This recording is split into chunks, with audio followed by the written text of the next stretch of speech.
It started with a whisper, a ghost from America's past returning to haunt the present. Not a malevolent spirit, but the calm, reassuring voice of Ronald Reagan, a voice that once defined conservative values, now resurrected to challenge the economic policies of Donald Trump. The weapon? A simple 30-second political ad paid for by the provincial government of Ontario, Canada. The target? Not just Trump's tariffs, but the very foundation of his self-proclaimed economic genius. Think about it. A Canadian province, not even the federal government, daring to poke the bear. It was audacious, some might say reckless, but it was also a masterstroke of political jiu-jitsu, using Trump's own country's history against him. The ad featured a clip from a 1987 Reagan radio address, a stark warning against the seductive allure of tariffs. Reagan, the patron saint of American conservatism, calling tariffs a hidden tax on consumers. The irony was so thick you could cut it with a knife. Trump, a man who built his political brand on America First nationalism and a fervent belief in the power of tariffs, exploded. He took to social media, his preferred battleground, unleashing a torrent of accusations against Canada. Fraud, interference, deception. He even went so far as to claim that Reagan, the man whose image he often invoked, had actually supported tariffs. The historical revisionism was breathtaking, a blatant attempt to rewrite the past to fit his present narrative. But the internet remembers. The full Reagan speech was readily available, a damning indictment of Trump's claims. The truth, as it often does, refused to be silenced. Trump's carefully constructed image as a champion of American values began to crack, revealing the fragile ego beneath. It wasn't just about economics anymore, it was about pride, about being publicly humiliated by a neighboring country, a country he clearly believed he could bully into submission. The Ontario government, led by Premier Doug Ford, a conservative in his own right, had spent a reported $75 million, 0 cents, on this campaign. It wasn't a direct attack on Trump, mind you. It was far more subtle, a gentle reminder to Americans that free trade had once been a cornerstone of their prosperity. The ad didn't scream, it whispered. It didn't accuse, it reminded. And that's what made it so effective, so infuriating to Trump. He couldn't dismiss it as fake news or a partisan attack. It was Reagan's own words echoing across the decades, exposing the hypocrisy at the heart of Trump's trade policies. The stakes were high. Trump, already facing criticism for his trade wars with China and other countries, couldn't afford to appear weak. He needed to regain control, to reassert his dominance. So he did what he always does. He lashed out. He announced the end of all trade negotiations with Canada, a move that sent shockwaves through both countries. No warnings, no diplomacy, just a swift and brutal declaration of war. The fallout was immediate. Markets trembled, businesses panicked, and diplomats scrambled to understand what had just happened. Was this a strategic move, a calculated attempt to gain leverage? Or was it simply a temper tantrum, a petulant response to being embarrassed on the world stage? The answer, it seemed, was a bit of both. Trump's decision was undoubtedly impulsive, driven by ego and a deep-seated need to be seen as strong, but it also reflected a growing frustration with Canada's refusal to bend to his will. They had dared to stand up to him, to challenge his authority, and he was determined to make them pay. Enter Mark Carney, the unflappable Canadian Prime Minister, a man known for his calm demeanor and sharp intellect. While Trump was busy firing off angry tweets, Carney was preparing his response, a masterclass in diplomatic understatement. He didn't mention Trump by name, didn't engage in the mudslinging. Instead, he spoke of history, of a time when U.S. trade policy reflected shared prosperity. The message was clear. Trump's America was a departure from the values of its past. It was a subtle jab, but it landed with the force of a knockout punch. Carney had managed to turn Reagan's legacy into a mirror, reflecting Trump's contradictions for the world to see. He projected an image of quiet confidence, a stark contrast to Trump's blustering rage. Canada, he implied, was not afraid. They had diversified their economy, strengthened their ties with other nations, and were no longer solely reliant on the whims of their unpredictable neighbor. While the White House scrambled to justify Trump's actions, Carney was already on his way to Malaysia, seeking to strengthen Canada's trade ties with the Association of Southeast Asian Nations. It was a calculated move, a demonstration that Canada had options, that it wasn't beholden to the United States. The message was clear. If Trump wanted to isolate himself, Canada would find new partners. The summit in Kuala Lumpur was a crucial test for Carney. Could he convince Southeast Asian leaders that Canada was a reliable partner, a stable force in a turbulent world?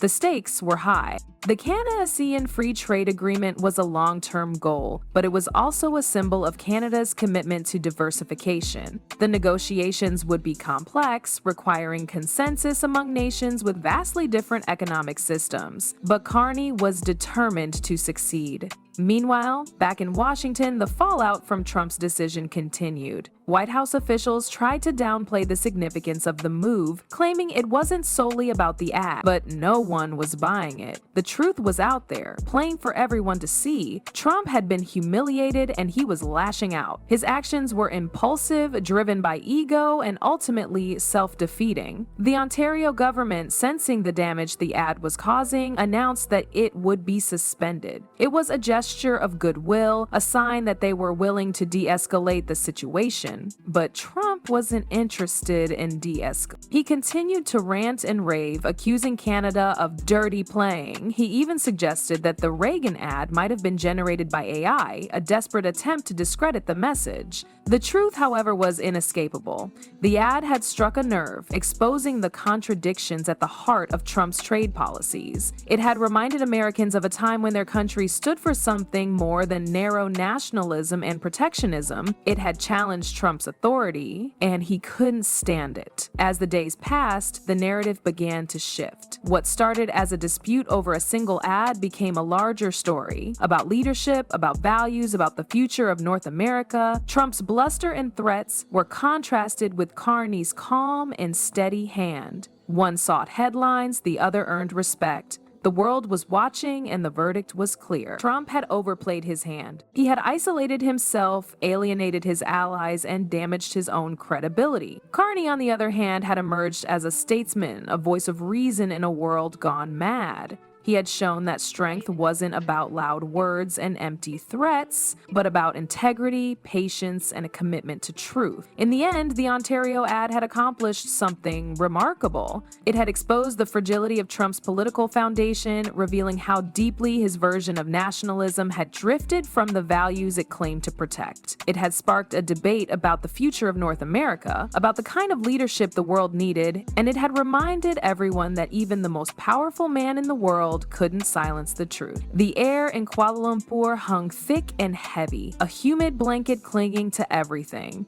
Carney, ever the picture of composure, stepped off the plane, the weight of the situation etched subtly on his face. The ASEAN summit was more than just a trade mission now. It was a statement, a declaration that Canada wouldn't be held hostage by one man's ego. He moved through the airport, a phalanx of aides and security surrounding him, each step measured, each gesture deliberate. The world was watching, dissecting every move, searching for any sign of weakness. But Coy wouldn't give them that satisfaction. He was a rock, a steady hand in a storm of uncertainty. The meetings began almost immediately. One after another, he sat down with Southeast Asian leaders, each encounter a delicate dance of diplomacy. He spoke of shared values, of mutual benefit, of a future where trade was a bridge, not a weapon. He painted a picture of Kenya as a reliable partner, a nation committed to fairness and stability. But the elephant in the room was always there, Trump. His shadow loomed over every conversation, a constant reminder of the fragility of global trade. The ASEAN leaders were wary, cautious. They had seen what Trump had done to Canada and they wondered if they could be next. Carney understood their concerns. He didn't try to sugarcoat the situation. He acknowledged the challenges, the uncertainties, but he also emphasized Canada's resilience, its ability to adapt and thrive in the face of adversity. He pointed to the country's strong economy, its skilled workforce, its commitment to innovation. He knew he had to convince them that Canada was worth the risk, that the potential rewards outweighed the dangers. He spoke of the vast opportunities that Southeast Asia offered, the burgeoning markets, the dynamic economies. He highlighted Canada's expertise in areas like technology, infrastructure, and natural resources. As the summit progressed, Carney began to see signs of hope.